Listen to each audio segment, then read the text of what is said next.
Welcome to Shift, an exclusive podcast by DSN.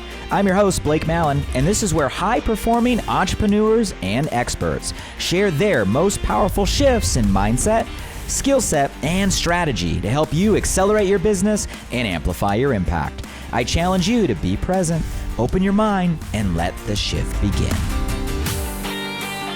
Welcome to Shift. I'm your host, Blake Mallen, and this week, well, I'll let you know up front, it's going to feel probably a little bit different. So we're just coming off DSN's Direct Selling University. This is where 2 times a year, DSN hosts events that attract hundreds of executives from hundreds of direct selling companies across all sectors from around the world in one room, in-person proximity to really share insights, challenges in the spirit of elevating the direct selling profession. And this past event, I actually had the honor of sharing something that was maybe a little bit untraditional for a DSU stage. I was actually asked to share the personal journey that myself and my family have been going through in 2025. For those that have been following maybe my social or online, you might be familiar with the fact that our family, unfortunately, was one of the nearly 7,000 homes that was lost earlier this year, January 7th and 8th, in the Palisades fire. And as you can imagine, losing your family home and all of your possessions inside, it has really been one of the most challenging seasons of my life. But through it all, there have been gifts that have been coming from the ashes. And many of those gifts are found rooted in the power of community. And a lot of that community, a direct connection to my 25 plus years in the direct selling channel. It has been a light and a combination of really the worst of circumstances, but in that wrapped really the best of humanity. And I had a chance to share some of those gifts coming from the ashes, the journey through the mindset that is allowing myself, my family, and my community to get on the other side, all through the lens of valuable lessons that I think will help all of us as we lead our communities and our movements through our own reinventions, through our own rebuildings, and through our own hard times, which are inevitable milestones within any entrepreneurial company, brand, or leader's journey.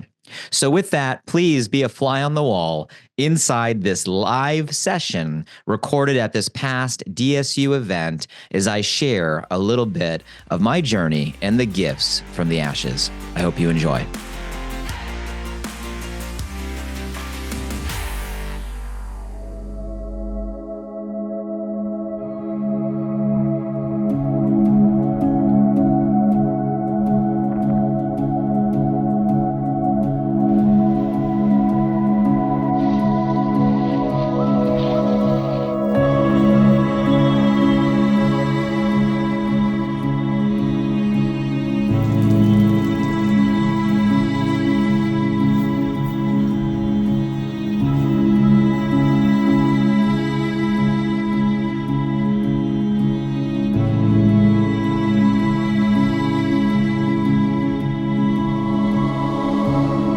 To answer your question, I was there until Wednesday afternoon where I watched our family home burn down. What was that moment like? I mean, I was just thinking, watching you shoot the video of the attic fire and the fire blazing out of those windows, and then you actually saw it go down. I mean, I can't imagine what that was like.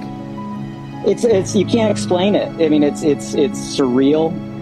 In the back of my mind, if I was going to lose absolutely everything, for me, I wanted to know that I did absolutely everything I could.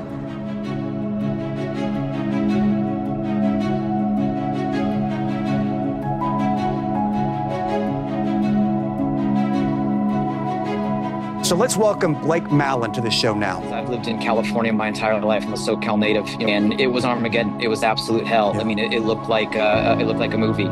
He fought the fire himself, then found firefighters to help him. They tried their hardest, but the fire won. And now he's like so many other families, wondering what's next. And as the Mallen family grapples with their loss, they're witnessing firsthand how the worst of Mother Nature is bringing out the best in humankind. The response that we have gotten in support has been an absolute light. This was their first time coming back to what used to be their home in the Palisades. His video went viral, getting millions of views, and the donations came flooding in. It's been amazing, it's been beautiful, and it has been the light through what obviously is like the darkest time of our lives. And there's nothing more powerful than people coming together and becoming stronger together.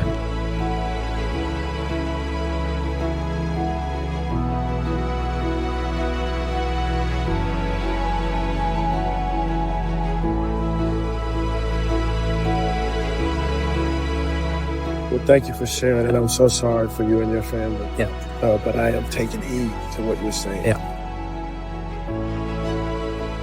I'm heartbroken to see that families have gone through this devastation, to see that children have gone through this devastation.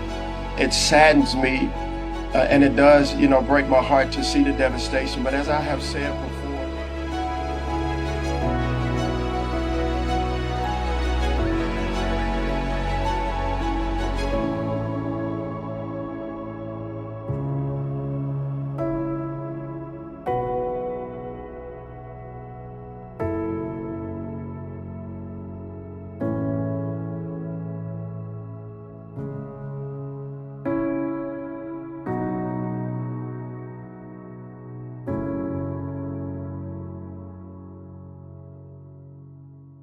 I've heard for years in the personal growth world that life can change in a flicker.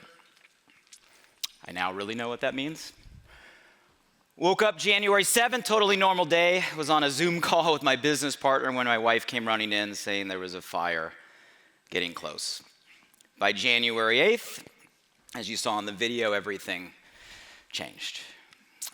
Yes, we're safe, my family's safe, my kids are safe, and I'm grateful for that, but I've also really learned that you can't just say it's just a house, or you can't just say it's just things. Some things are not just things. My mom was a teacher. Any teachers in the room? Former teachers? So she saved like everything. So it's been like a tradition every holiday that my mom gives me things from my childhood growing up, like progressively. Don't have those things, Saved my baseball cards for 30 years and had that image in my mind of one day giving them to my son who's now getting into baseball. I don't get to do that. My wife and I have loved traveling the world through this business, and every time we go somewhere, we would collect something as a reminder of where we went. We had a travel wall, and all those memories are now gone. And I can go on and on and on about things. And beyond the things, our home, it wasn't a house, it was a home. It was a container of memories. It was where we stood and announced that we were having our daughter to my family. It was where we gathered for every holiday. It was a collection of moments and memories. And it's hard for people outside LA to understand that it wasn't just a home, it was the whole community. How many of you guys have seen the videos, right? You've seen it on the news. It was our home. It was my kids' school. It was our restaurants. It was our grocery store. It was our dry cleaner. It is the entire town. There's an emotional weight to that, for sure. I've been pretty transparent online that there's an incredible financial weight to that. I won't go into the whole story, but for those of you guys that were following, we got dropped by State Farm, our insurance, on September 24th. We got denied by every other carrier. I got told that we didn't qualify for the California Fair Plan, the insurance of last resort, because the value of our home was too high. I had worked hard to pay off our family home. We didn't have a mortgage, and because we didn't have a mortgage, we didn't have a bank, and because we didn't have a bank, they couldn't force place insurance. So the punchline of the story is when that happened on January 8th, there was absolutely zero coverage and zero recourse. And for those of you guys that know my story in business, it matches probably the curve of a lot of you. It started, it went up, it collapsed, it went up, it collapsed, it went way up, it went way down. And there was a season in the way down that I put most of my net worth into my company to try to make a turn. And I paid off the family home because I knew risk in business, I didn't have to worry about risk of what was over my family's head. spending my life obviously promoting entrepreneurship, the American dream. I don't think it was just my home that burned down on January 8th. It was kind of this trust and this belief in this American dream where, oh, because I had a successful career and a home that was of value, it's not covered. Living in one of the most expensive zip codes in the country and being there left without resources, without protection. Definitely attack on belief when it comes to this American dream conversation. Real question in the room, how many of you guys, by a show of hands, have been through hard times? How many of you have ever gone through what you would call like devastating loss on any level? Well, I'm in the middle of that season right now with my family. And the reality is, and I know this in a room of direct selling entrepreneurs in business and in life, we all face our own fires, don't we? And we're all gonna go through seasons where we face hard times we never expected. We will lose things that we thought were once permanent in our life and our business. And easy times are easy, but it's how you choose or how we choose to respond when things get hard that ultimately define us. This is a philosophy that I've shared with our distributor communities for decades. Do all you can do, the best you can do, and then have faith that whatever happens next is what's meant for you. People ask me, they go, Blake, why'd you stay? True story, never doubted. Never even a thought in my mind to leave. From the moment I chose to stay, through the clips that you saw out there, through all night going front to back, up and down, putting out hot spots, to the moment where I was standing there in the front of my driveway with a garden hose in hand, putting out fires where the water goes off. First I thought it was a kink in the hose, realized there was no kink, ran to the other hoses, no more water.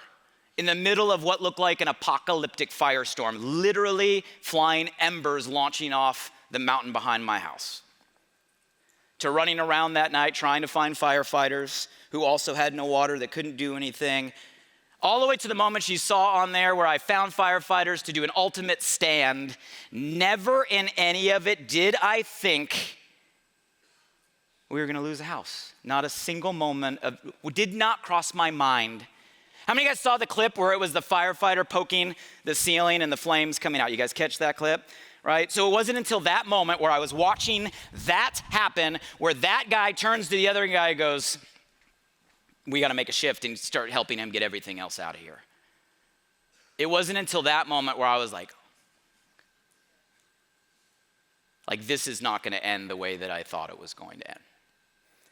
Right after that moment, I walked downstairs, I walked into my living room, which was completely filling with smoke. Mind you, I was exhausted. I hadn't slept right until Monday night. This is now Wednesday morning. All I'd been doing the entire time is carrying buckets of pool water when the hoses went out, physically exhausted, probably mentally delirious, right? Coming to the fact that this is not gonna end the way I thought this was gonna end. True story, walk into the middle of my living room, I collapse, I look up, and two words come to my mind. And I literally say, I surrender. Real story, and I don't know everybody's belief system in the room, but how many of you, and you can be honest, have ever gotten to a point in your life where you just had nowhere else to turn, you had nothing left, and in that moment, no matter what your belief system is, you tried to make a deal with God? Who's ever been to that part? So that was this moment. I was like, okay, I'm gonna make a deal here. That's what I thought I was doing. I'm I surrender. I will do anything. Just put out the attic fire, help the firemen that are up there, make this go away. That was the deal I thought I was making. And it didn't end that way. Which leaves an interesting choice. When you give everything, when you do everything, and only you know if you give everything and you do everything, and it still works out the way that you don't want, you have an interesting choice. I could sit there and I could say, why me? Why me? And I could blame, and I could shame, and I could justify, I can get pissed off, and I can get mad, and I can start casting stones, and I can start pointing fingers. And you know what? A lot of it might be warranted in this situation, and the whole world might get behind that energy, but you know what? That energy is not going to solve anything. Or I can ask, why me? In other words, if we do everything we can, and yet it still ends up a certain way, maybe we have to choose a different story of, even though we can't see why this is happening in the moment, maybe there's something greater at work. It's the whole Tony Robbins, are things working or happening to me, or are things happening for me? It's the whole Steve Jobs, right? Like, you don't know the dots until the future. And you guys, I think in our business and in life, we come across those moments where we have to make a decision despite our circumstances, right? How are we going to show up? What are we going to tell ourselves? Like, are we going to play a victim? Are we going to point? Are we going to blame? Are we going to justify? Are we going to look for an excuse? Or are we going to try to find another story to tell ourselves? And my belief is when we choose in that moment, right, that latter story, it shifts a perspective of how we welcome everything else that happens. And in this situation, it was the absolute truth. And it's been the truth in my business career for 25 years. And after that moment, like you saw me say in the video, the reality is there's been a crazy amount of gifts that have started to come from the ashes. And what looks like destruction sometimes can actually be a foundation for something else. Sometimes our setbacks can actually be set-ups for things that we don't fully see or fully understand right now. Loss can become light in certain things. The most amazing response has been this absolute collision of, like, in the midst of tragedy, this overwhelming gratitude. It's a weird feeling where you have, like, the absolute worst of circumstances bringing out the absolute best I have ever seen, ever lived, ever felt, and ever experienced in humanity. It's a weird convergence. This is a place where I don't feel alone. So you guys, an amazing response. What you're seeing here is just people from all over the community showing up instantly and just giving with no strings attached. Like ultimate kindness, ultimate heart, ultimate love. That all of a sudden, from people that I knew of every walks of life, from people across this entire industry, from total strangers I've never talked to and maybe will never meet in my entire life, just showing up to give love and support. It's been an absolute blessing. And a reminder for all of us that the power in what we do is always going to be our community. Your home is where your family is. It's like I wake up every day to a warm hug and a reminder of just what is beautiful in people. But the truth is, it is not about what we have. It is always about who we have. Relationships, real relationships endure. And it's not about everyone.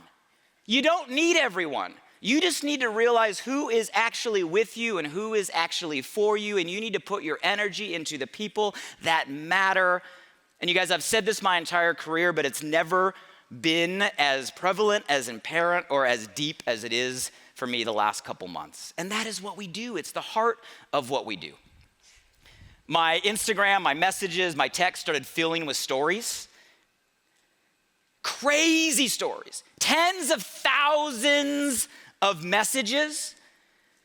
And not short messages. Like all of a sudden people feel an open door to just tell me the craziest hard times they've ever gone through in their entire life. It started with people in LA or people in Palisades fire or people in Altadena. Then it went to people that have survived fires. Then it went to people that have survived devastating, right, situations. Then it went to people who have had significant loss. And I've had tens of thousands of messages of people just telling me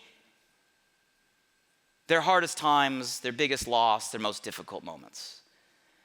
And it just gave me the glaring reminder, guys, that we all have parts of our story that we just don't fully share. And everybody sitting in this room, the person right next to you has part of their journey that you're never gonna know. And you really never understand where they're at in their own story. And sometimes maybe we just gotta give each other a little grace, right? And a little empathy and a little compassion, and realize that everybody is kind of in this thing together. And I think if we add that, we'll end up joining, aligning, collaborating in the way that we need to go. How many of you guys would agree with that by a show of hands? What's crazy is I've now been starting to get asked by like all the media networks, right? It went viral. Most of the major media networks are now tracking and they're asking me for feedback on like how to rebuild. I'm meeting with the HUD secretary, right, of the person in charge of federal housing, asking for solutions. Guys, I know nothing about rebuilding. I know nothing about zoning. I am the most non-political person you will ever meet. And now somehow they're asking me to be a voice? But I've learned through this business that as leaders, we don't have to have all the answers. And matter of fact, nobody has all the answers. But you know, the community does. The community always has the answers and the solutions. And as leaders of companies and leaders of brands, remember, it's the people that are closest to the fire that are gonna give us the biggest solutions. People understand your intention. People can feel if you're really looking out for their best interest. Leadership is not a title. Leadership is how you show up and who you show up for. And to move people, influence, it's an energy thing, right? You have to be passionate about what you're talking about. You gotta be on cause. There's gotta be a mission. Or you gotta be straight pissed off and fed up of a situation you want out of, and you gotta transfer that to people. And that's what moves people. And we sometimes mix up that our power doesn't come from like our achievement. Our power comes from what we overcome. I learned a lesson in business, and I think this helped me in this season of my life. It was John C. Maxwell I was working with during a very hard time. It was the time we went from a very high to a very low. And everybody was just focused on the high and fixating on, we were here, now we're here, look at everything we lost. And John's like, you're focused on the wrong gap. You guys started here. You're focused on your high to where you are. You forgot where you came from and how far you've come. I had a mentor say, Blake, your power, your identity is not tied to your achievement. It's not tied to your scoreboard. It's tied to what you overcome in the process. Identity shift. And because I went through that in business, I think it helped me in this situation, because if my identity was tied to my scoreboard is pretty low right now. Some of us in the room, your identity, your confidence, it's tied to the sales, the revenue, the EBITDA, the metrics, the volumes, the titles. And if you do that, you're riding the roller coaster. But if your identity and your power is tied to what you have to overcome, the adversity you face, you guys, nobody can ever take that from you. Same thing goes with our field. And we get this strength, right? Not by perfection and not by, not making a mistake. This one took me a long time. I used to be the guy like to be scared to show that you fell, because we were taught leaders never flinch, right? You never show weakness. Guys, I think that's changed. I think real strength today is not just an enduring struggle. I think real strength today is actually owning and sharing the struggle that we are all in. And as leaders of companies that are going through challenges and hard times, we need to stop pretending that we know it all or pretending that it's not. And we got to relate with people to say that we're in it together. We can get through it together. By show of hands, who can relate? I think another gift that comes from loss is you get this crazy clarity on what actually matters. We got to take our energy as leaders and put it into the things that actually create meaning, the things that actually create impact. It's interesting. We went back to the house, and we spent all day digging and found nothing, like nothing. Myself and my family and my parents spent all day with shovels and hazmat suits, and we found 0 things that were recognizable. My wife wanted to go back. She got a donation. It was a team of people that are donating time to help dig deeper. She found one thing. One recognizable thing from the entire ashes of my house. And it's what stood actually in the middle of my desk. It's the only recognizable thing left from the ashes of my house, which was a bookend that actually held the most influential books of my life. And I just thought it was a very interesting symbolic reminder that we can always go back to the things that are our foundation, our belief system, our mindset, our education. You guys might recognize some of those books. You might recognize the one at the bottom. I think it's also a very interesting reminder that sometimes you just have to have like a little bit of trust or a little bit of faith, right? That maybe there's a greater plan or things are happening, right, that you don't fully see. I had my close friend and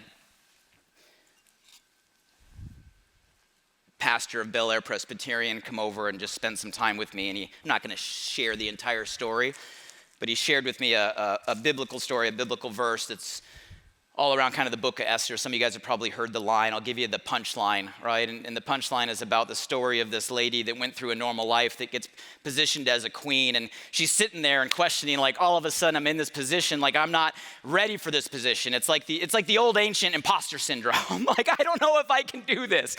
And the punchline of the story is, well, maybe everything you've gone through up until this point has actually been preparation for such a time as this.